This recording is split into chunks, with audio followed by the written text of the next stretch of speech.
오늘도 우리 예배가 함께 하신 주님을 찬양합니다. 예배를 통해서 올 한 해를 어떻게 마감하며 또한 새해 어떤 마음을 품고 살아가야 할지 주께서 주시는 말씀으로 새롭게 변화되는 우리 모두가 되시길 예수님의 이름으로 축복합니다.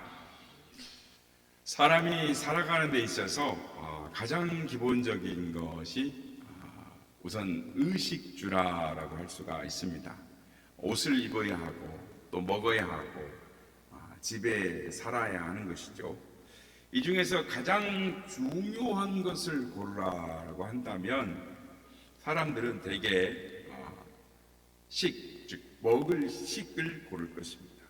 왜냐하면 옷이 없어도 살고 집이 없어도 삽니다. 그러나 먹지 못하면 죽기 때문에 먼저 먹는 것을 고르게 되는 것이죠. 그러나 사람 이 세 가지 중에 의식주 세 가지 중에 사람과 짐승을 구별시켜주는 한 가지를 고르라라고 한다면 우리는 즉 옷을 입어야 합니다. 즉 옷을 입어야 구분이 되는 것이죠. 짐승도 인간처럼 똑같이 먹고 또 거처를 정해서 잠을 자지만 옷을 만들어 입지는 못하는 것입니다. 아름다운 옷을 지어 입고 멋을 부리는 것, 그것은 오직 인간만이 할 수 있는 것입니다. 그런데 우리가 입는 이 옷은 우리의 직업이나 사회적 신분을 가르쳐 주는 것입니다. 그러니까 하얀 가운을 누가 입습니까? 의사, 간호사, 약사, 이렇게 의학계통에서 종사하시는 분들이시죠. 또 아니면 연구실에서 실험하는 과학자들이 또 이렇게 흰 가운을 입는 것입니다. 그러면 주로 까만 옷은 누가 있습니까? 판사, 검사, 변호사, 법조계에 종사하는 사람들이거나 또는 교회 목사님들이 이제 검은 가운을 입으시는 경우들이 있습니다. 또 경찰관은 경찰복을 입고 또 군인은 군복을 입습니다. 그래서 우리가 입는 이 옷을 통해서 우리의 직업과 신분을 알려주는 것입니다. 하나님께서 우리를 그리스도인으로 부르셨습니다. 그래서 우리 성도는 성도다운 옷을 입고 살아야 한다라고 말씀을 합니다.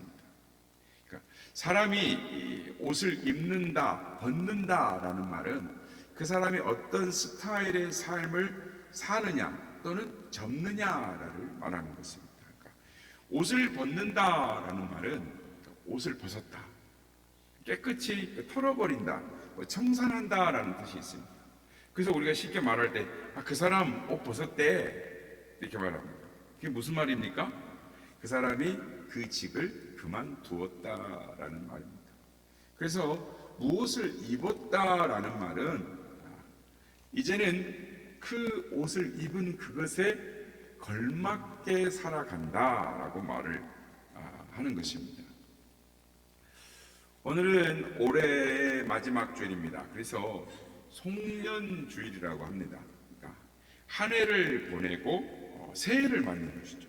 이틀 후면 우리가 새해를 맞게 되는데, 그렇다면 우리는 무엇을 벗고 무엇을 입어야 할까요? 오늘 본문에 보면 사도 바울은 옷을 입고 온전하게 매는 띠니라라고 말합니다. 그러니까 옷을 입고, 옛날에는 옷을 입잖아요. 그리고 다 옷을 입으려면 어떻게 해야 됩니까? 띠를 매야 되지 않겠습니까? 이렇게 해서 옷을 입고 벗는다라는 표현을 하면서 그리스도인의 삶을 살아라, 그리스도인의 삶을 나타내고 있는 것입니다. 그래서 오늘 보면 12절에 보면 그러므로 너희는 하나님이 택하사 거룩하고 사랑받는 자처럼 옷을 입어야 되는데 긍휼과 자비와 겸손과 온유와 오래 참음을 옷 입고라고 말씀합니다. 여기서 바울 사도가 말하는 이 성도들이 입어야 되는 옷, 즉 긍휼의 옷, 자비의 옷, 겸손의 옷, 온유의 옷, 오래 참음의 옷을 입어야 한다라고 말합니다. 즉 긍휼은 어려운 형편에 있는 사람을 보면 이 마음이 아파요. 그러니까 긍휼의 옷을 입는, 그러니까 삶을 보면은 긍휼이 불쌍히 여기는 마음이 드는 것이죠. 자, 자비는 자격이 없는 자에게 베풀어지는 하나님의 은혜를 가리키는 말입니다. 그래서 친절한 태도, 행위를 말하는 것입니다. 또 겸손은 하나님 앞에서 자기의 도덕적인 무능함을 느끼는 걸 가리킵니다. 온유는 이 난폭한 야생마를 훈련시켜 가지고 이 길들여져서 말을 잘 듣는 상태, 그러니까 변화된 성격을 말하는 것입니다. 오래 참음은 잘못한 사람에게 쉽게 화내거나 급하게 어떤 보복하지 않는, 그러니까 자기 절제력, 억제를 말하는 것입니다. 그래서 여기에서 말씀하고 있는 긍휼과 자비와 겸손과 온유와 오래 참음의 옷을 입어라. 그런데 사실은 이 성품들이 우리 주님의 성품입니다. 그러므로 하나님께서 주시는, 하나님의 자녀답게 살려면 주님이 주시는 주님의 성품의 새 옷을 입어야 하는 것입니다. 그러니까 새 옷을 입었다는 건 뭐냐면 예수 믿기 전과 예수 믿은 이후의 삶이 달라져야 한다라는 것입니다. 이렇게 새 옷을 갈아입는 삶이 우리에게 필요하다라고 사도 바울을 말하는 것입니다. 그렇다면 우리가 갈아입는 옷, 어떤 모습을 말하는 것일까요? 세 가지 정도로 오늘 살펴보고자 합니다. 첫째, 그리스도의 옷을 입었다라는 것은 용서하고 사랑하며 살아가는 것입니다. 오늘 본문 13절에 14절 말씀입니다. 누구에게 불만이 있거든 서로 용납하여 피차 용서하되 주께서 너희를 용서하신 같이 너희도 그리하고 이 모든 것 위에 사랑을 더하라. 이는 온전하게 매이는 띠니라. 그러니까 우리 주님께서 우리를 용서하신 것과 같이 서로 용서하며 살아야 하는 것입니다. 사람은 누구나 실수가 있습니다. 남에게 못할 짓을 할 때도 있습니다. 이것이 본래 인간의 모습인 것이죠. 그럼에도 불구하고 이 허물투성이인 인간들을 용서해 주시는 분이 우리의 아버지 하나님이신 것입니다. 그러므로 우리는 용서하며 살아야 하는 것입니다. 교회 공동체는 용서와 용납이 넘치는 따뜻한 공동체가 되어야 합니다. 용서는 누가 할 수 있습니까? 어떻게 할 수 있습니까? 용서는 내가 죽어야 할 수 있는 것입니다. 예수님께서 십자가에서 죽으심으로 우리를 용서하셨습니다. 마찬가지로 우리도 우리 자신의 이 미운 감정, 이 원수 같은 마음을 십자가에 못을 박아야 용서를 할 수가 있습니다. 레오나르도 다빈치에 대해서 아시죠? 레오나르도 다빈치는 최후의 만찬이라는 유명한 명화를 그린 화가입니다. 그런데 이 최후의 만찬을 그리기 전에 이 레오나르도 다빈치가 다른 화가와 격렬한 논쟁을 했습니다. 두 사람 다 자존심을 굽히지 못하고 끝끝내는 화가 나고 막 서로 고성이 오가고 그러다가 헤어졌습니다. 그러니까 용서하기보다는 마음속에 분노가 가득해가지고 서로를 죽이기 직전까지 갔다가 온 것이죠. 그래서 레오나르도가 너무 화가 난 겁니다. 그러니까 복수를 해야 되겠는데 어떻게 복수를 해야 될까? 이게 계획을 하는데 완벽한 계획을 하나 머릿속에 착 떠오릅니다. 어떻게 했냐면 예수님을 팔았던 이 배신자 가룟 유다의 얼굴을 그 화가의 얼굴로 그려야 되겠다 마음을 먹고는 분노에 사로잡힌 레오나르도가 그림을 그립니다. 순식간에 그려냅니다. 그의 좋은 기억력을 가지고 세밀한 부분까지 그 화가의 얼굴로 가룟 유다의 얼굴로 그리시고 미친 사람처럼 그리고 나서 탁 그려놨습니다. 가룟 유다의 자리에 그려놓으니까 회심의 미소를 지었는데 그 다음부터가 문제였습니다. 레오나르도 다빈치가 다 그려놓고 예수님의 얼굴을 그리려고 하는데 예수님의 얼굴에 영감이 떠오르질 않는 것입니다. 예수 그리스도의 형상을 그릴 수가 없어요. 아무리 예를 써도 안 돼서 결국은 붓을 던지고 말았습니다. 좌절감에 빠져서 어떻게 할 줄 모르고 몸부림을 왜 안 될까? 그러다 깨닫는 게 있었습니다. 자기 안에 그리스도의 형상을 그리지 못하도록 방해하는 것이 그 화가의 얼굴을 유다의 얼굴로 그린 자신의 분노, 자신의 복수심이라는 것을 알게 되었습니다. 갈등하던 레오나르도가 결국 하나님 앞에 진심으로 회개하고 미워했던 그 화가의 얼굴을 화폭해서 지우고 났더니 다시 영감이 떠오르더라는 것입니다. 그래서 용서하고 나니 예수 그리스도의 얼굴이 떠오르고 예수 그리스도의 얼굴을 그리게 되었다라는 것입니다. 그래서 불후의 명작 최후의 만찬이 완성이 된 것입니다. 그렇습니다. 누구든지 용서하는 마음을 품지 않으면 그리스도의 형상을 자신의 마음에 그릴 수가 없습니다. 우리 마음에 분노가 있고 우리 마음에 미움이 있으면 우리 마음속에 예수 그리스도의 형상을 그릴 수가 없습니다. 그렇습니다. 용서가 없이는 자신의 인생을 명작으로 그려낼 수가 없는 것입니다. 여러분은 어떻습니까? 진심으로 용서하지 못함으로 말미암아 가정생활이 원만하지 못한 분은 계시지 않습니까? 용서하지 않음으로 직장에서 불화하고 계속 잡음을 일으키고 있지는 않습니까? 용서하지 않음으로 말미암아 교회 생활에서 은혜의 통로가 막히고 기도의 문이 막히고 전도의 문이 막히지는 않습니까? 성도 여러분, 금년이 다 됐습니다. 지나가고 있습니다. 한 해의 묵은 찌꺼기를 다 털고 가셔야 됩니다. 자신을 살펴보시길 바랍니다. 누구와 적이 되어졌다면 용서하시길 바랍니다. 지금 어떤 상태인지 여러분 자신의 마음과 주위를 둘러보시길 바랍니다. 부족한 우리를 구원해 주신 하나님의 넓으신 사랑을 깨닫고 있습니까? 대적을 용서할 마음이 있으십니까?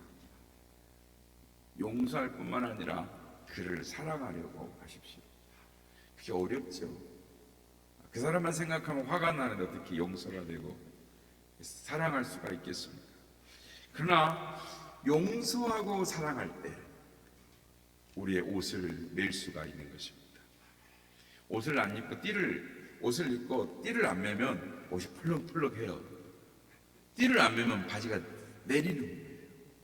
그래서 용서는 띠를 매는 것입니다. 우리의 옷에 띠를 매고 진심으로 용서하고 마음의 평안을 얻어 띠를 묶고 가뿐하게 기쁜 새해를 맞는 우리 모두가 되시길 바랍니다.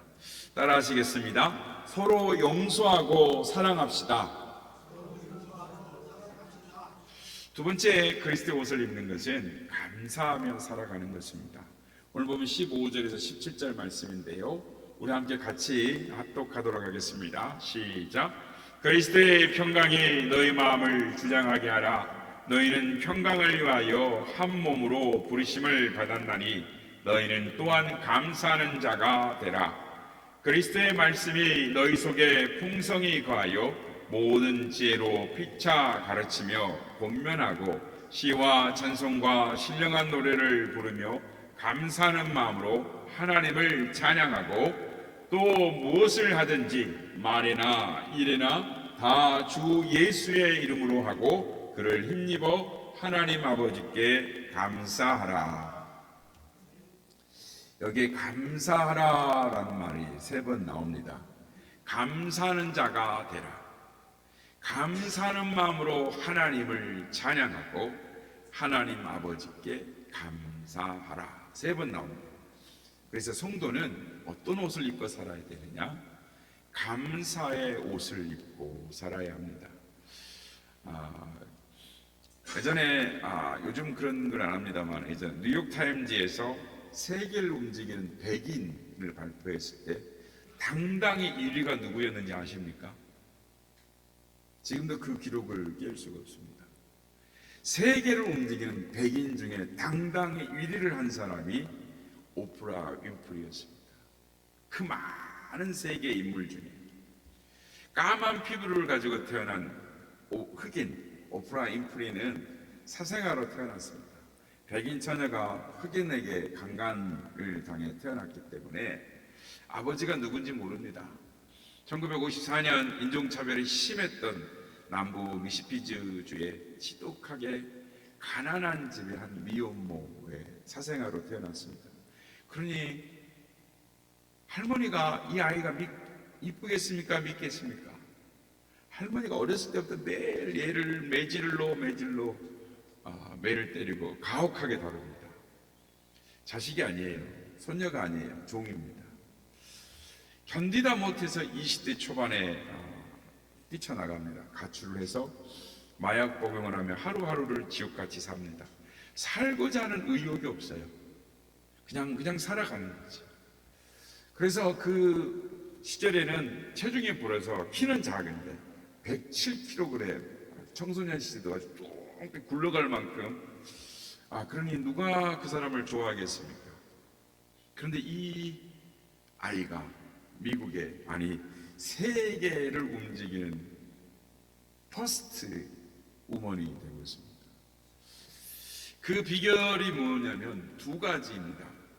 잘 아는 것처럼 책 읽기와 감사 일기입니다.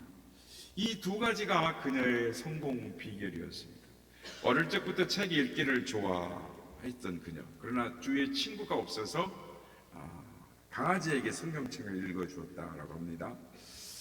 감사한 일 5가지를 찾아서 감사일기를 하루도 빼지 않고 기록을 했다라는 것입니다. 저도 이렇게 한동안 감사일기를 3가지씩 매번 썼던 적이 있습니다. 한 해 정도 계속 감사일기를 3가지를 썼는데 그때 제 마음에 평강이 임했습니다. 그녀의 감사일기를 보면 오늘도 거뜬하게 잠자리에서 일어날 수 있어서 감사합니다. 오늘도 유난히 눈부시고 파란 하늘을 보게 해주셔서 감사합니다. 점심때 맛있는 음식을 먹게 해주셔서 감사합니다. 얄미운 짓을 한 동료에게 화내지 않는 저의 참을성에 감사합니다.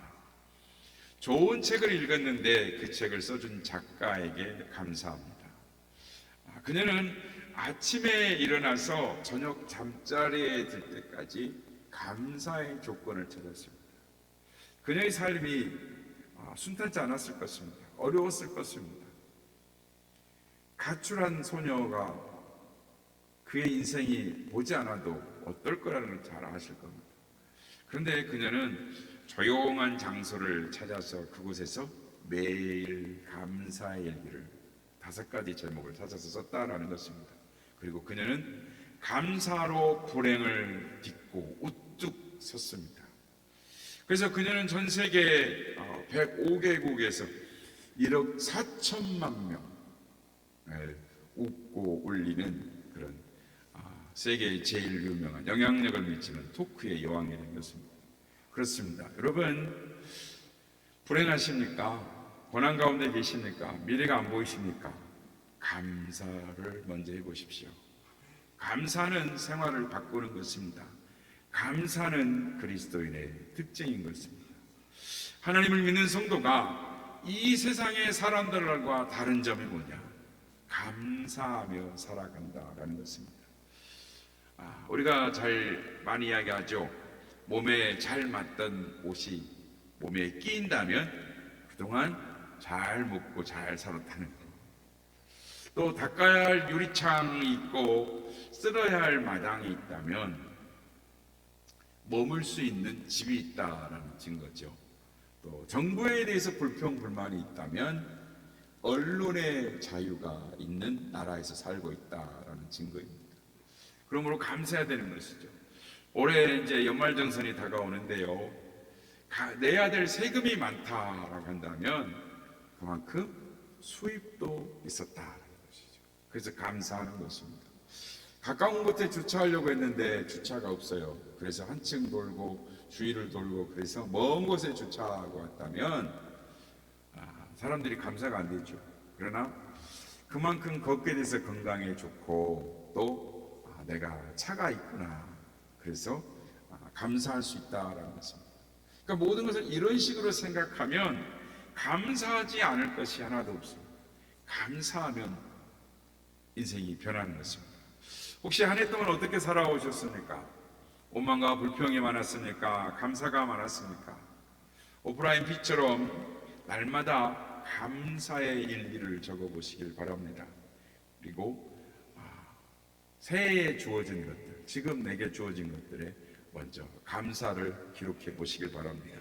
우리 한번 따라하겠습니다. 날마다 주신 것을 감사하며 살아갑시다. 날마다 주신 것을 감사하며 살아갑시다. 마지막으로 그리스도의 옷을 입고 산다라는 건 시와 찬송과 신령한 노래로 하나님을 찬양하는 것입니다. 오늘 보면 16절 말씀을 보면 그리스도의 말씀이 너희 속에 풍성히 거하여 모든 죄로 피차 가르치며 권면하고 시와 찬송과 신령한 노래를 부르며 감사하는 마음으로 하나님을 찬양하고 라고 말합니다. 우리 기독교는 다른 종교와 달리 노래를 많이 부릅니다. 아니, 우리 기독교는 음악의 종교라고 할 수가 있습니다. 예배는 어느 교회나 음악으로 시작하죠. 그리고 음악으로 시작해서 음악으로 끝나는 것입니다. 교회가 무슨 행사를 한다 그러면 언제나 음악이 바탕이 되는 것입니다. 세계의 음악가들이 교회에서 나왔고 우리나라도 합창이 교회에서 먼저 나왔어요. 그렇습니다.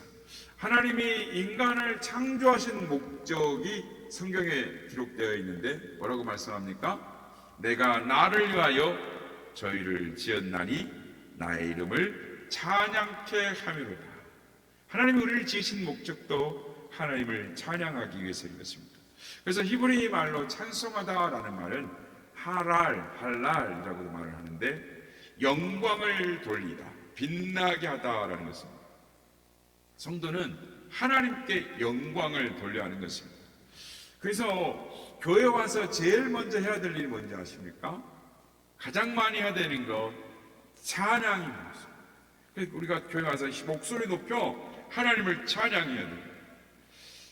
입을 열어서 열심히 찬송을 부르고 또 집안에서도 365일 찬송가가 흘러나오게 해야 합니다.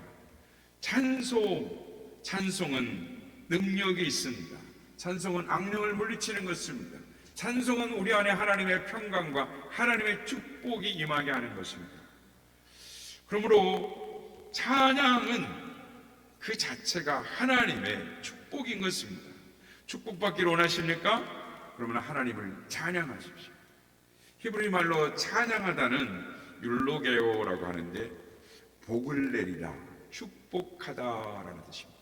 그렇기 때문에 찬양하는 인생 가운데 하나님의 축복이 임하는 것입니다. 매튜엘리 목사는 하나님은 성도들이 진심으로 찬양할 때 그를 도우신다라고 합니다. 그래서 찬양할 때 하나님이 역사하십니다. 찬양할 때 하나님이 우리보다 앞서 나가 싸우시고 찬양할 때 우리를 위하여 하나님의 풍성한 은혜를 예비하시는 것입니다. 찬송할 때 하나님의 능력이 나타납니다. 여러분, 마음에 찬송이 있는 사람이 복이 있습니다. 찬송이 우리의 건강에 도움을 주는 것입니다. 그래서 잠언 17장 22절에 보면 마음의 즐거움은 양약일지라도 심령의 근심은 뼈를 마르게 하느니라 라고 합니다.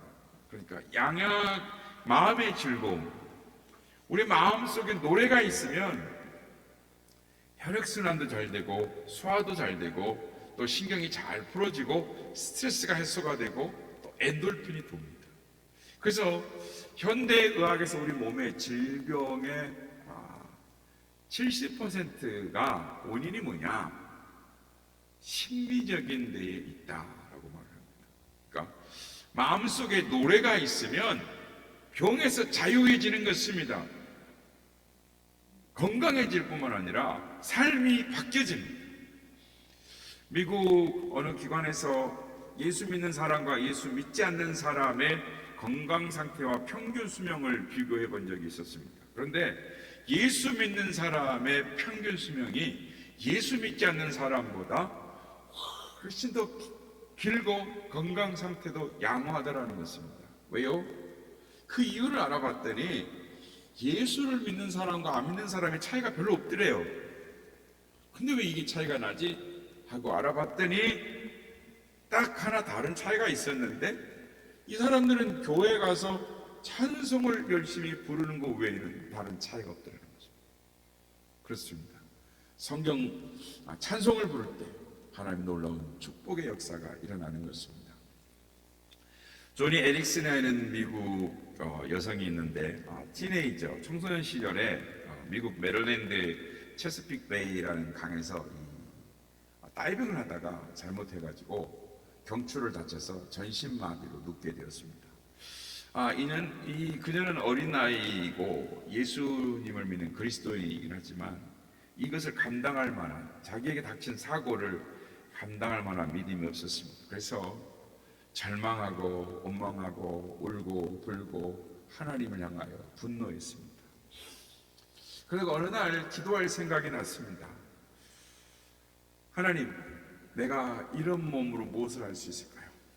그래서 푸념 섞인 식으로, 하나님, 내가 이런 몸이라도 쓰임을 받을 수 있다면 하나님을 원망하지 않고 찬양하며 살겠습니다. 온몸이 굳어있는, 몸 아래로 움직일 수가 없는데 그녀가 뭐 할 수 있겠습니까?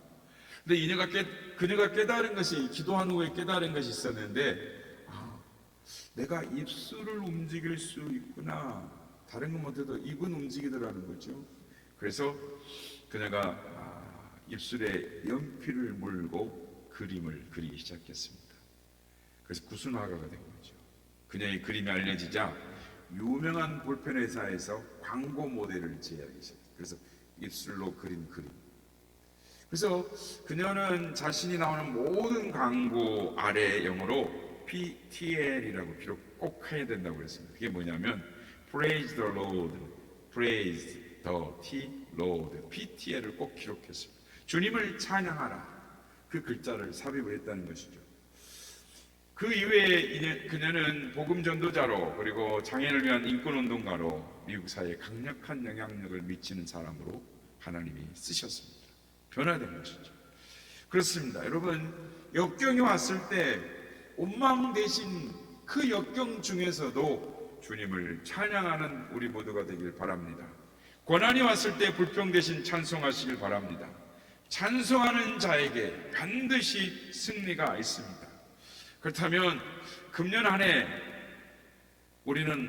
여러분은 얼마나 찬송을 부르셨습니까? 새해에는 날마다 찬송을 부르는 우리가 되기를 원합니다. CD나 테이프를 들어서, 또 핸드폰을 들어서 날마다 하나님을 찬양하는 우리가 되기를 원합니다. 찬양이 끊어지지 않는 가정이 되시길 바랍니다. 차 안에서도 찬양을 틀고 부르며 언제나 어떤 곳에 가서도 찬양으로 하나님께 영광을 돌리시길 바랍니다. 하나님께서 찬양하는 자를 위하여 일하십니다. 찬양한 자를 통하여 하나님 역사하십니다. 모든 일에 하나님의 축복이 내리게 될 줄 믿습니다. 따라하시겠습니다. 찬송으로 하나님께 영광을 돌립시다. 그렇습니다. 리골렌 목사님의 목적이 이끄는 삶에 보면 하나님의 심판대 앞에 섰을 때 하나님이 우리에게 두 가지를 물어보실 거다라는 말을 합니다. 첫째는 너와 예수 그리스도는 어떤 관계냐? 두 번째는 내가 너에게 준 것으로 무엇을 했느냐라고 물어보실 거라는 것입니다. 성경적이죠. 여러분, 올 한 해가 이틀 남았습니다. 2024년 그동안 하나님의 영광을 위해 무엇을 하셨습니까? 새해에는 하나님 앞에 충성된 일꾼으로 세워져 있는 우리 모두가 되시길 바랍니다. 그렇게 결단하시길 바랍니다. 우리에게 주어진 남은 인생 하나님의 영광을 위해 살겠습니다. 이렇게 기도하는 결단하는 우리가 되길 원합니다. 이제 한 해가 지나갑니다. 오늘, 내일, 모레, 오늘 빼면 이틀 남았습니다. 이제 2024년은 영원히 우리의 곁을 떠나갑니다. 31일 송구영신 예배 되면 영원히 2024년 영원히 옛날이고 2025년이 우리에게 새롭게 우리 앞에 펼쳐지는 것입니다. 오늘도 이렇게 한 해를 예배를 시작된 보면서 참 세월이 빠르게 지나간다 하는 생각이 됐습니다.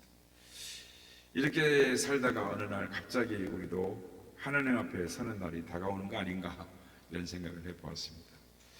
성도 여러분, 하나님은 우리를 새롭게 하시는 분입니다. 우리에게 날마다 은혜를 주시는 분입니다. 우리의 죄와 허물을 용서하시고 우리를 새 출발하게 해주시는 하나님이십니다. 이제 지난 모든 것들을 다 털어버리고 새로운 마음으로 새해를 맞이해야 하는 것입니다. 지난 일은 과거 속에 다 묻어버리고 새 옷을 갈아입고 새로운 마음으로 시작하십시다. 서로 용서하며 사랑하며 삽시다. 날마다 감사하며 살아갑시다. 그리고 찬성으로 하나님께 영광을 돌리며 살아가는 우리 모두가 다 되시길, 새해 하나님의 축복으로 나아가는 우리 모두가 다 되시기를 예수님의 이름으로 축복합니다.